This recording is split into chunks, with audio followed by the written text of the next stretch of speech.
आयोजनहरू हुन्छन्।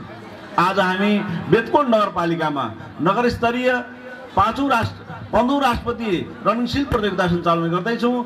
5औं बेतकोट महोत्सव पनि यसमा सँगसँगै सञ्चालन गर्दैछौँ।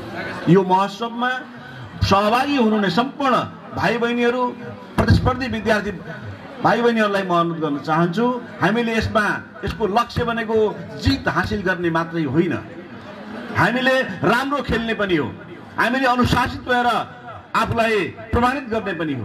यही विद्यालयकी छात्रा अमिषा पन्तले भर्खरै केही क्षण अगाडि भनेर गइन्, विकास, अनुशासन, गतिशीलता, प्रतिस्पर्धा, टिमवर्क, यो कुराहरू सिक्न आवश्यक छ जीवनमा।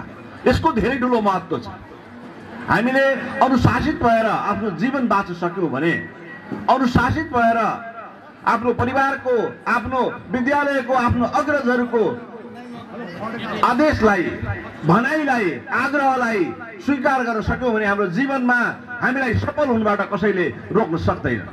यदि अनुशासन पालन गरेनौँ, आफ्नै किसिमले बरालिएर हिँड्न थाल्यौँ, आफूलाई नै सत्य सम्झ्यौँ, आफूलाई नै ब्रह्म सम्झ्यौँ भने त्यसपछि हामीले बाटो बिराउने सम्भावना पनि त्यत्तिकै रहन्छ। त्यसकारण विकास, अनुशासन, गतिशीलता, टिमवर्क, र त्यसमा टिमवर्क भन्ने बेला किन त भन्दा विद्यार्थीमा, छात्र छात्रामा आफैमा धेरै ठुलो क्षमता हुन सक्दछ। व्यक्तिगत रूपमा कुनै व्यक्ति अत्यन्त उत्कृष्ट हुन सक्दछ, तर टिमवर्कमा जाने हो, त्यहाँनिर टिमको लिडरको अर्डरलाई फलो गर्ने होइन, आदेश पालन गर्ने होइन, टिमले हिँडाएको जस्तो गरेर नहिँडेर जताभावी हिँड्ने हो, जताभावी खेल्न थाल्ने हो भने ठुला ठुला एकदम शक्तिशाली भन्दा शक्तिशाली, बलिया भन्दा बलिया, उत्कृष्ट भन्दा उत्कृष्टहरू पनि पराजित हुनुभएको हामीले देखेका छौँ। टिमवर्कका कारणले, नेतृत्वको कुशल व्यवस्थापनका कारणले, कुशल मार्गदर्शनका कारणले जीवनमा सफलता प्राप्त गर्न सकिन्छ भन्ने कुरा हामीले खेलबाटै सिक्नु पर्दछ भन्ने मैले अनुरोध गर्न चाहन्छु। हाम्रा बीचमा आज यो समाजका लागि खेल्ने, राष्ट्रका लागि खेल्ने, ओलम्पियनसम्म भएर आएका हाम्रा चाहिँ डमरजी हुनुहुन्छ। विश्वमै खेलको धेरै ठुलो महत्त्व छ। आज खेल विधामा तपाईको विभिन्न किसिमको लगानीहरू छ। हाम्रै खेलाडीहरू, हाम्रै यही कञ्चनपुर जिल्लाकै धेरै क्रिकेटर साथीहरू आज लाखौं रुपियाँ वर्षको कमाउने क्षमताका हुनुहुन्छ। त्यसकारण खेल खेल्ने बेला अत्यन्त अनुशासित भएर निर्णायकको आदेशलाई मानेर, आफ्नो गुरुको आदेशलाई मानेर खेलिदिनु होला भन्ने म अनुरोध गर्न चाहन्छु। त्यसै किसिमले खेल खेलाउने साथीहरू पनि यहाँहरूले नै शपथ गर्नुभएको छ, राष्ट्रका लागि शपथ गर्नुभएको छ, खेलका लागि शपथ गर्नुभएको छ, सम्पूर्ण निर्णायकहरूका तर्फबाट शपथ गर्नुभएको छ।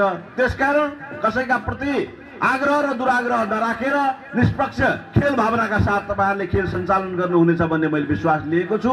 सानोतिनो कुरामा 19-20मा जिनो 9 बराबरको मतान्तरमा कहिलेकाहीँ कोही प्रथम र कहिलेकाहीँ कोही द्वितीय हुन्छ। कोही प्रतिस्पर्धामा विजय प्राप्त गर्दछ, कसैको विजय खोसिन्छ। त्यो उसको जिन्दगीको अन्तिम विजय अथवा अन्तिम पराजय हुँदैन।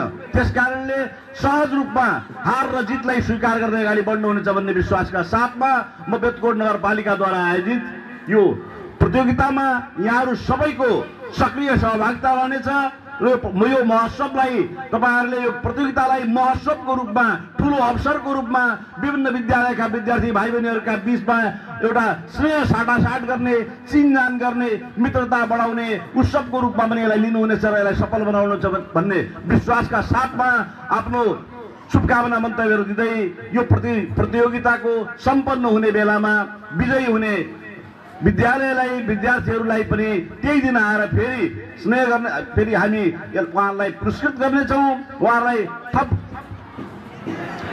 प्रेरणा दिने प्रयास गर्नेछौँ भन्दै यो अहिले हाम्रो बेतकोट नगरपालिकामा अब यो शीतलहर जस्तै परिस्थिति भएको छ।